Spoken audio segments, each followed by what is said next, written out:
voy a empezar por citar, por tres citas, una de un eminente científico, la segunda de un cineasta y la tercera de un gran pensador clásico, al cual el cineasta se podría pensar que hace hasta un guiño. El científico es Alain Aspect, que en un libro... Bueno, Alain Aspect estuvo en San Sebastián en el marco de unos coloquios que se realizan en San Sebastián desde hace muchos años, y hace casi 30 años estuvo Alain Aspect, algunos de los presentes estaban, Pedro Echenique estuvo en esa conferencia, y también Javier Echeverría y algún otro. Entonces, como consecuencia de aquel debate, yo después le visité en su laboratorio en París y le hice una larga entrevista que fue publicada posteriormente en la colección Synthesis Library, el número 406, con otros científicos y filósofos de la ciencia. Es un libro que lleva el título de Philosopher's Look at Quantum Mechanics. Entonces, los filósofos contemplan la mecánica cuántica. Entonces, en la página 30 de este libro, a una pregunta mía, Aspect dice lo siguiente. Al final, es importante que diga al final. Creo que el físico, cuando imagina su vida como tal, estima que hay un objeto exterior fuera de él, por ejemplo, un reloj, y va a abrirlo para entender cómo funciona en su interior. El físico tiene la creencia, él me precisó que era una creencia, ¿no? A veces creer, tiene la creencia espontánea de que hay un mundo en funcionamiento y que al explorarlo debe alterarlo lo menos posible, debe ser lo más neutro. El físico tiene la convicción de que, en principio, el mundo funciona aunque no haya observador que lo contemple. Bien, en un contexto clásico, esto sería una evidencia. Entonces, ¿por qué Alain Aspect tiene que recordar esta evidencia con tantas precauciones? Tengo la creencia, en principio. Bien, volveré dentro de un rato a esto y voy a intentar retrotraerme a los arcanos de esta convicción de Alain Aspect, que si tiene que tomar tantas precauciones es precisamente porque su trabajo como físico hizo que esa frase hay que decirla, esa convicción que tiene Aspect, la tiene que decir con todas esas precauciones. Porque precisamente su trabajo, desde su trabajo, ya no se puede decir eso así de una manera naif, dándolo por supuesto. En todo caso, puedes tener esta convicción, pero esa convicción ha de pasar por un juicio y una confrontación, porque hay quien no lo ve tan claro. Bien, voy a intentar remontarme a una cosa que a Pedro Echenique le es muy caro, que es el origen de la física. El origen de una física, sí, una física elemental. Voy a contar una anécdota. Erwin Schrödinger, estando dando un curso de física en el Trinity College de Dublín, un día se permitió lo siguiente. Era un curso de física de doctorado. Y se permitió decir que estaban haciendo física e ignorando lo que significaba la palabra que les daba de comer, que era la palabra physis. Y por consiguiente, antes de seguir haciendo física, era muy conveniente saber lo que era la physis. Se permitió el lujo de interrumpir un curso de física y ponerse a leer ante sus alumnos los presocráticos. Los pensadores Anaximandro, Anaxímenes, Tales de Mileto, etc. Todos estos personajes. Ese curso fue apuntado por sus alumnos, se convirtió en un pequeño librito, Physis and the Greeks, traducido por mí hace muchos años, hace 35 años, en una colección de Tusquets que se llama Metatemas, un pequeño librito, pero absolutamente excelente. ¿Y qué es lo que le lleva a Erwin Schrödinger a ocuparse de los pensadores jónicos a los cuales Aristóteles llama hoi físicoi, los físicos? Es así como Aristóteles los denomina en la historia un poco de la filosofía y de la ciencia que constituye el arranque de la metafísica. Pues bien, a juicio de Schrödinger, resumo un poco, ese libro es magnífico, está lleno de ideas brillantísimas, y a juicio de Schrödinger simplemente en Grecia, en Jonia concretamente, está pasando algo absolutamente fundamental. Ustedes posiblemente habrán oído la expresión el milagro griego y nadie sabe en qué consiste ese milagro. Pues bien, Schrödinger nos expone con una claridad y precisión extraordinarias en qué consiste el milagro griego. El milagro griego es que va a haber una concepción de la physis que posibilita la física. Esto es fundamentalmente el milagro griego. Entonces, ¿en qué consiste este cambio? Pues bien, por primera vez se introducen tres postulados. Con los pensadores jónicos se introducen tres postulados. Primero, el primer postulado es que la naturaleza está regida por una implacable necesidad. Esto, que puede parecer un evidente a un físico, obviamente, no lo era en absoluto.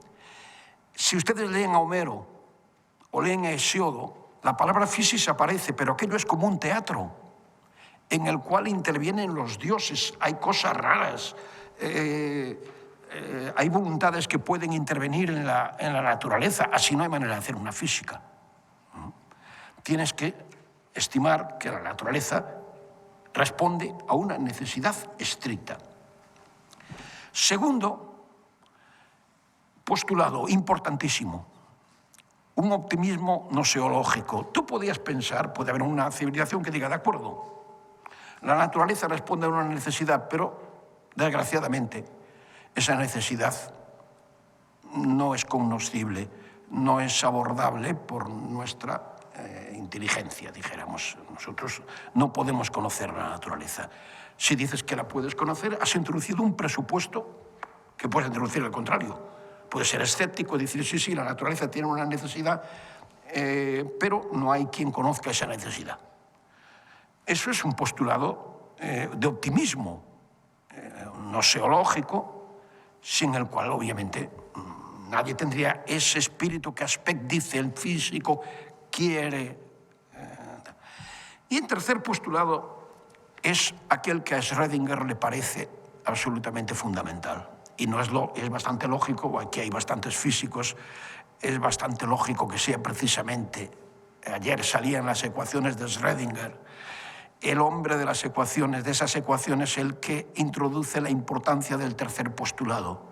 El tercer postulado es que la necesidad natural es cognoscible, ¿de acuerdo? Pero en ese conocimiento queda modificado el sujeto, pero no se modifica aquello que conoces.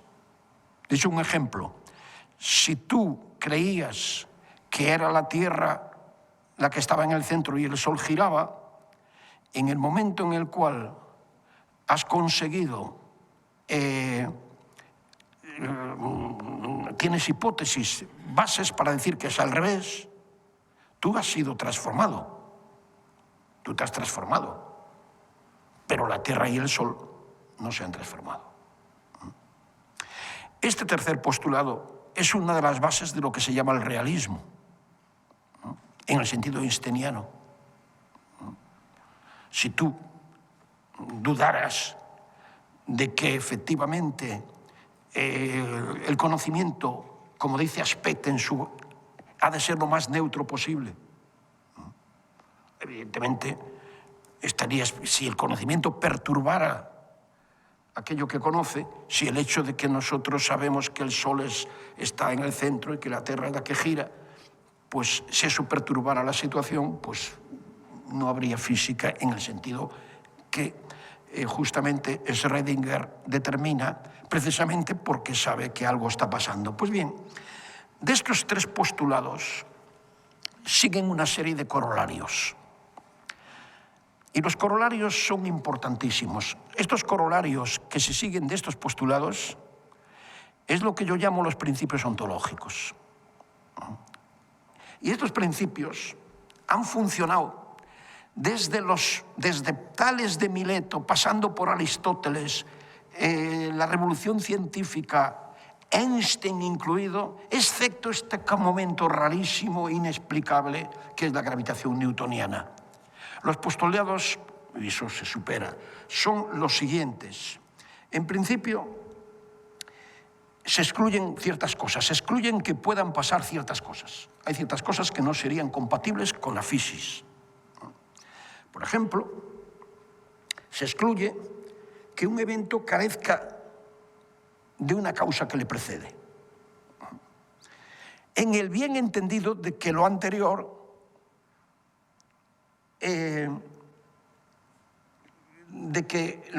puede marcar a lo posterior, pero lo posterior no puede marcar a lo anterior. El principio de causalidad, se llama, tiene esta implicación. Hay dijéramos, un orden.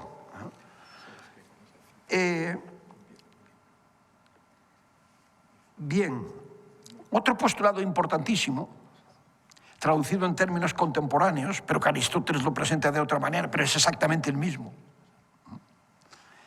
es la imposibilidad de que un acontecimiento A tenga influencia sobre un segundo acontecimiento B si el tiempo, en términos contemporáneos, si el tiempo que separa ambos acontecimientos es insuficiente para que la luz cubra la distancia entre ellos. Esto es lo que se llama la localidad. Yo, para tener una influencia en alguien ahí, o le mando una piedra, o le voy y le toco, o le amenazo con un arma de estas de las películas de aventuras espaciales, pero lo que no puede ser es que yo tenga una influencia sobre algo que está ahí separado, espacialmente separado en el sentido de la relatividad restringida.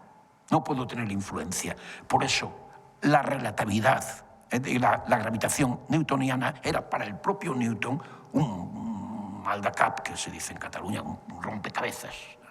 Eso no tenía ni pies ni cabeza. Una influencia sin contigüidad, ni explicación posible, y además aceptado por el propio Newton, que, cuidado, y es una cosa muy importante.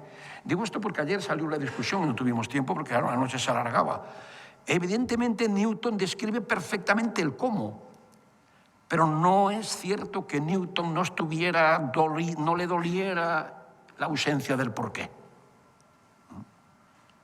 La gravitación einsteiniana tiene el cómo y el porqué. Porque si hay un campo gravitatorio, no es lo mismo que haya una acción a distancia. Bien, y otra cosa importante, efectivamente, es que había seguridad de que el devenir de dos cosas idénticas será coincidente salvo intervención de desconocidas variables en el arranque o de influencias exteriores en el proceso. Esto es lo que se suele decir determinismo. Y algo importantísimo, importantísimo. Se supone que la naturaleza permite perfectamente que dos individuos tengan relación, hasta ahí. El Sol y la Tierra, si a ti te interesa las mareas, entonces te interesa la Luna y te interesa la Tierra. Y a ti lo que te interesan las mareas, entonces tú tienes ecuaciones que te permiten determinar esa relación.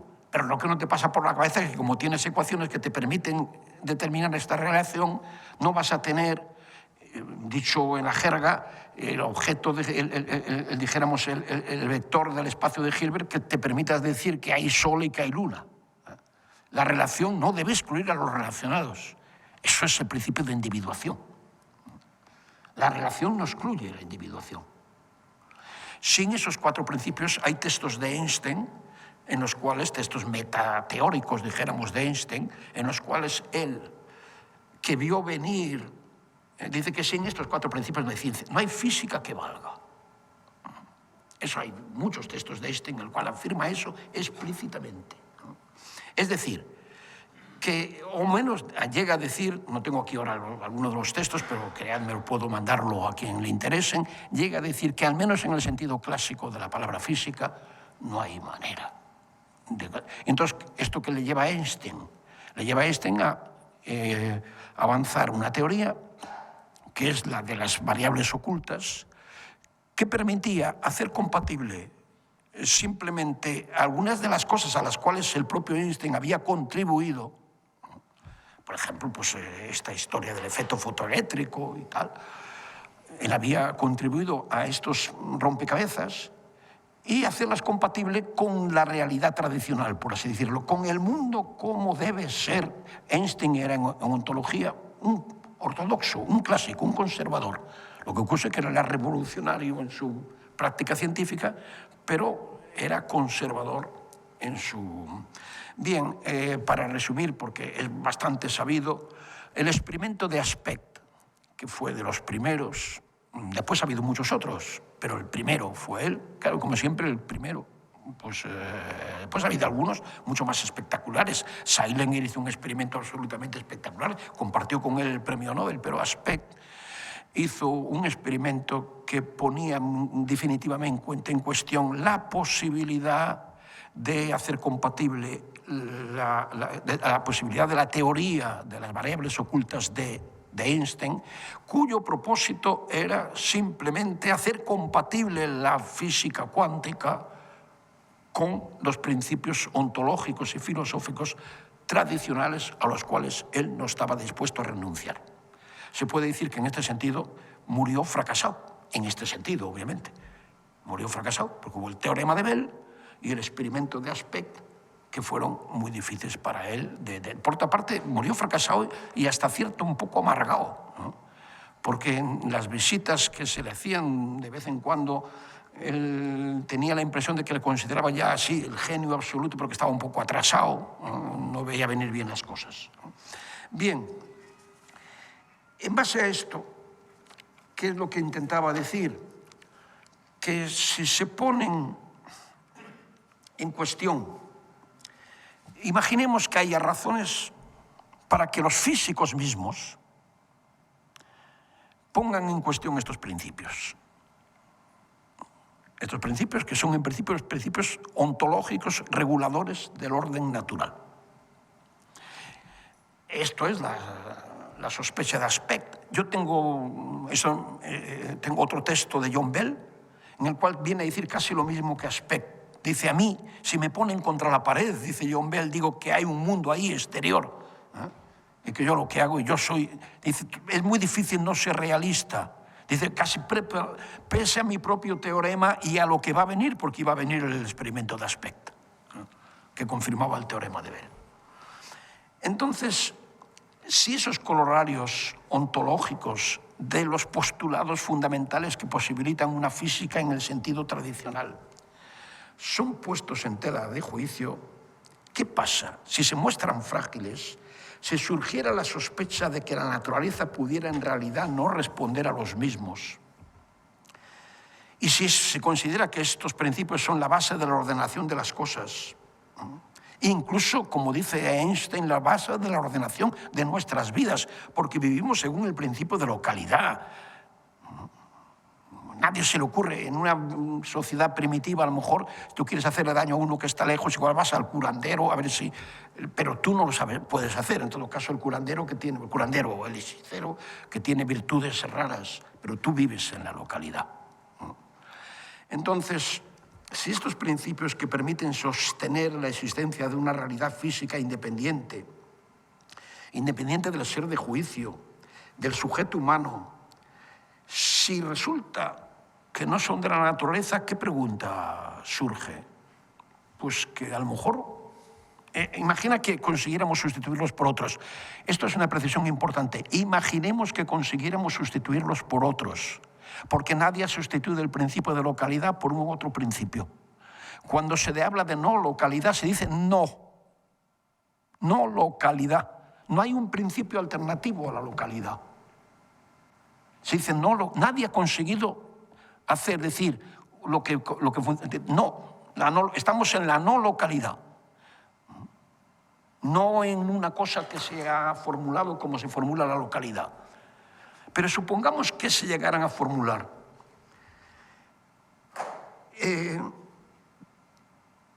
Surge la pregunta, los principios que permiten sostener la existencia de una realidad física independiente del ser de juicio, es decir, del sujeto humano,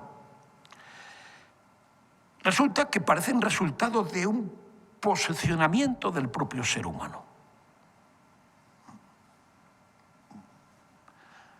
Estos eran los antiguos, no hay nuevos. Hay experiencias físicas que muestran que algunos no funcionan. Pero nadie ha conseguido explicar racionalmente la no localidad. No hay explicación racional del experimento de aspecto. Por lo menos en los márgenes clásicos. Por lo menos en los márgenes clásicos. Bueno, preciso esto. Hay teorías. Uno de los invitados del Congreso de Ontología cada año es David Wallace, que en la vía de Everett tiene una gran teoría, que casi hace compatible, pero claro, es un precio enorme, lo que se llama los múltiples mundos, que es una teoría matemáticamente muy consistente, pero que plantea muchos problemas porque son mundos ortogonales, en los cuales, pues claro, tú no sabes que hay nada del otro mundo porque es ortogonal. Es decir, el precio para intentar encontrar bases que te permitan hacer compatible la caída de estos principios ontológicos en relación a hacerlos compatibles casi con las exigencias de racionalidad clásica, es muy duro. Bien, entonces aquí surge una pregunta que efectivamente ha sido puesta en tela, atraviesa la reflexión filosófica contemporánea. Obviamente la filosofía no es una ciencia. Si la filosofía fuera una ciencia, pues la filosofía sería el departamento, entre otros, del departamento de ciencias. Ni es una ciencia, ni falta que hace que lo sea.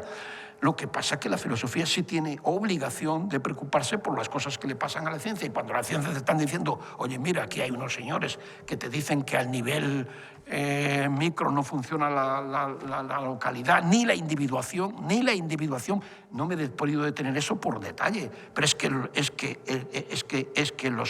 las situaciones de entrelazamiento de Bell son tales que efectivamente se muestra que hay uno aquí y otro aquí, si queréis. Hay la relación entre ellos, tienes la fórmula en los espacios de Hilbert, tienes el vector del espacio de Hilbert que te da la relación. Pero dices, bueno, habrá un vector en el espacio de Hilbert que sea A y B, la relación entre ellos, el vector en el espacio de Hilbert que te da la relación, y va a haber un vector que diga A y que diga B, contradictorios. Si hay relación, no hay individuos. Eso es muy trivial, matemáticamente además es bastante sencillo, ¿no? La matemática Bueno, entonces un filósofo se dice, pero estos señores, ¿qué es lo que están diciendo en su laboratorio? O sea, las implicaciones filosóficas de lo que estos señores hacen son lo que llamaría la atención de Leibniz, de Aristóteles, de Descartes, de todo el mundo. Todos estarían aquí a ver qué hacen estos señores. En ese sentido, me he atrevido una vez yo a decir que el destino de la física era la metafísica, en el sentido etimológico de la palabra, que no es hablar sobre cosas que están más allá de la física, sino sobre las aporías que justamente la física plantea. Bien, como he anunciado en el título, yo creo que esto mismo que he dicho ya daría para una discusión, pero como he anunciado en el título algún otro tema, voy a intentar por lo menos rápidamente tocar. Te quedan 10 minutos. Te quedan 10 minutos. Pero con 10 minutos hay muchísimo tiempo. En 10 minutos se puede exponer muchísimas cosas. A ver. Muchísimas cosas. Bien. Aquí se ha debatido ayer, tuvimos una tarde, de hecho estuvimos hasta casi las 9 de la noche debatiendo sobre cuestiones vinculadas a la a la inteligencia artificial, pero salía de todo. Salía de todo, salía con consideraciones sobre justamente Schrödinger. Yo quisiera leer un texto pequeñito. El discurso del dictador en el film de Charles Chaplin dice a un momento dado: recordaos, no sois máquinas, no sois ganado, sois humanos. Le dice Chaplin al pueblo, dijéramos. Descartes cierra uno de sus fragmentos brillantes, él es un escritor absolutamente extraordinario. No hay que confundir las palabras con los movimientos naturales que pueden ser imitados por máquinas y por animales, ni pensar, como pensaban los antiguos, que las bestias hablan, aunque nosotros no entendamos su lenguaje. Algunos lo piensan en estos tiempos, incluso lo defienden. Bien, se me podrá decir que este texto de Descartes es antiguo, pero no hay que juzgar a los textos por la antigüedad, sino por la veracidad o no de lo que dicen. Bien,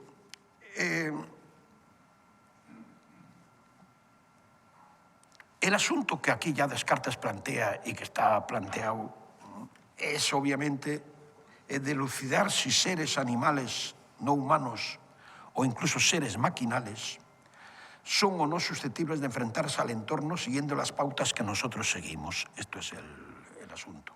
Elucidar, por ejemplo, si en otros seres el aprendizaje empírico, que el cual las máquinas dan prueba absolutamente prodigiosa, y que es tan esencial para la vida, porque ya Aristóteles decía que para la vida la experiencia era lo importante. Pues bien, si en ellas hay algo que esté mediatizado por una cosa como nuestro lenguaje. Ayer en la cena hablábamos de cómo un niño rápidamente proyecta un concepto, muy rápidamente, porque efectivamente, y cuando el lenguaje es una cosa que le es natural. Al menos hasta nuestros días, la convicción de la singularidad vertical de la especie humana en relación a las demás especies animadas, más que resultado de una reflexión filosófica, era un posicionamiento compartido, casi inmediato, era una cosa de sentido común. Esta jerarquía se extendía a los vegetales y, por supuesto, con mayor razón a las cosas no vivas. Ayer discutimos aquí sobre estos asuntos. El hombre, hay una cosa a la que no ha renunciado nunca, que es la vieja admonición: conócete a ti mismo. Y hoy hay proyectos en los cuales, para conocerse a sí mismo, está tentado de conocerse a través de las máquinas. No renuncias al proyecto.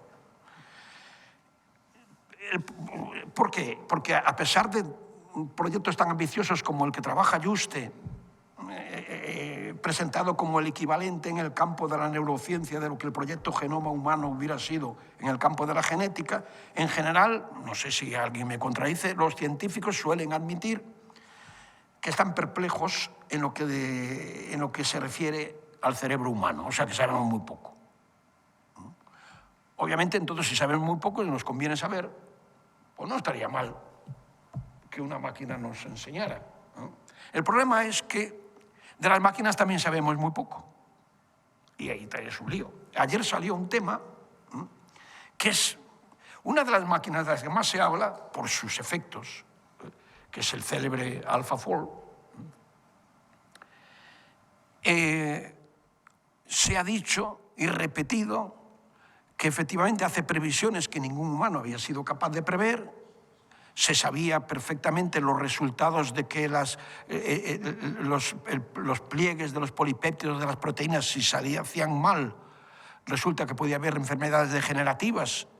Eso se sabía, pero nadie sabía prever si va a salir mal o bien la cosa. La máquina Anfisen gana el premio Nobel, pero no prevé nada, la máquina consigue prever, pero hay acuerdo, por lo menos en la literatura, de que no tenemos ni idea de cómo hace sus previsiones. Si no tenemos ni idea de cómo hace sus previsiones, poca información vamos a tener. Imagínate que alguien diga, mira, si esta máquina es tan inteligente, entre comillas, que hace previsiones que ningún humano llegó a hacer, ganaba el premio Nobel pero no era capaz de hacer esas previsiones, pues a lo mejor mirando esa máquina vamos a aprender mucho de nosotros. El problema que hay es que no sabemos nada de cómo funciona la máquina. Digo esa máquina, otras sabremos, pero esa confiesan que no. Una de las máquinas inteligente, entre comillas, por lo menos por esos efectos que más podíamos considerar. Esto plantea un problema que, decir, plantea dos problemas, y acabo. Uno, que efectivamente no vamos a ayudarnos del conocimiento de nuestro cerebro para saber cómo funcionan las máquinas, porque sabemos muy poco de nuestro cerebro. Pero por otro lado, cuando hay una máquina que nos llama la atención por su eficacia y resulta que sabemos muy poco de cómo funciona y no lo vamos a poder tomar como modelo. Pero hay otra cosa que sí que es filosóficamente importante. Este saber muy poco de cómo funciona AlphaFold 2, yo insisto, ayer hubo un pequeño debate al respecto, es importantísimo, porque prever no es explicar.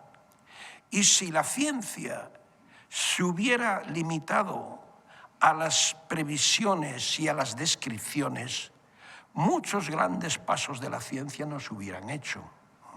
Posiblemente el experimento de Aspect sirve para grandes cosas, pero Aspect está absolutamente preocupado por el hecho él mismo, como lo están todos, y por eso aceptan ir a los congresos de filosofía.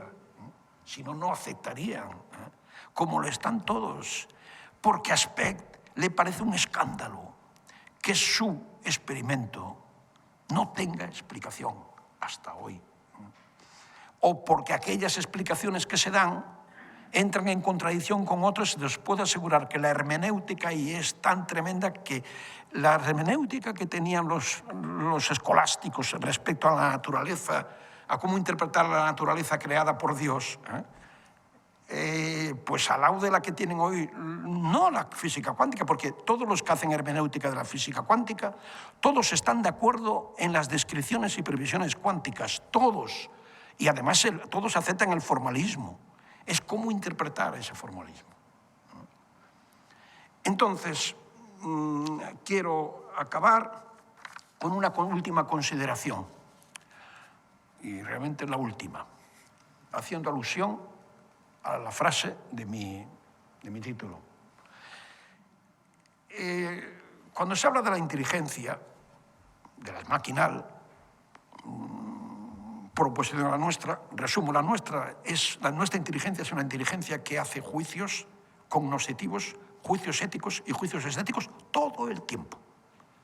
Entonces es cartesiana, no hay manera de parar la cabeza. Estás emitiendo juicios todo el tiempo. Y estos juicios no hay que confundir unos con otros.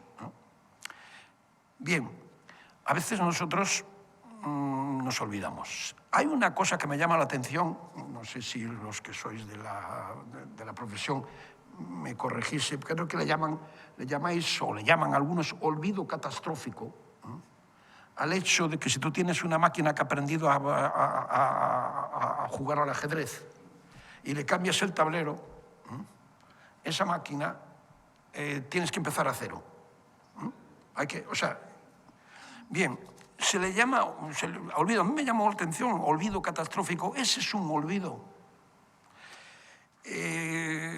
Eso es una especie de abolición. Aristóteles sabía lo que es el olvido. En sus reflexiones en Parva Naturalia, de memoria, un texto de memoria y reminiscencia, Aristóteles escribe esta frase terrible. Pensar en esa desazón que embarga a los seres humanos cuando no logran acordarse de algo pese a un esfuerzo de reflexión intenso.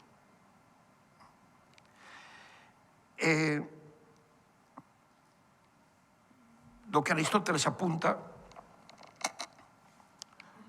es algo que se puede ilustrar muy fácilmente y eso no hay máquina que le pase. Tengo en la cabeza una fórmula matemática, que a lo mejor la necesito, las ecuaciones de Schrödinger. Las tengo en la cabeza. Había llegado a entenderla.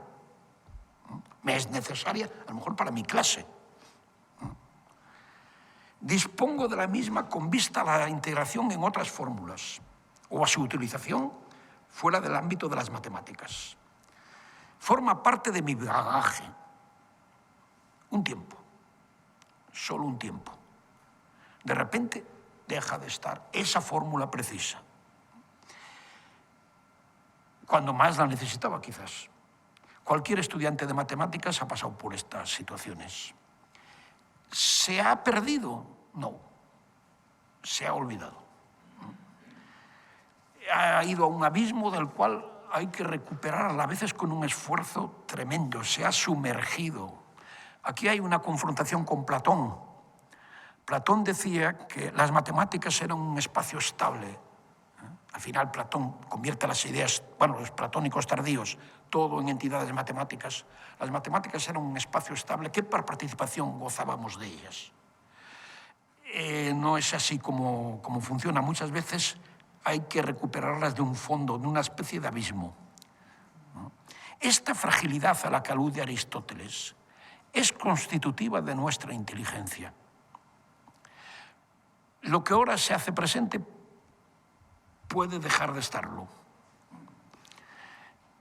Y puede ser recuperado o no, según circunstancias. Hay los casos más dramáticos que Aristóteles expone. Hoy podríamos hablar de algunos que están en la mente de todos. Pues bien, una observación. Bentham, pensador abisal sobre el comportamiento animal, emitía el siguiente juicio. Decía que en cuestión de ética, la cuestión no es si hay seres que son capaces de razonar, sino si hay seres que son capaces de sufrir.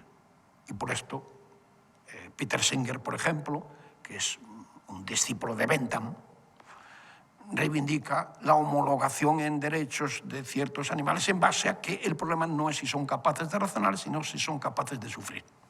Pues yo preguntaría a Bentham, ¿hay algún otro ser susceptible de esa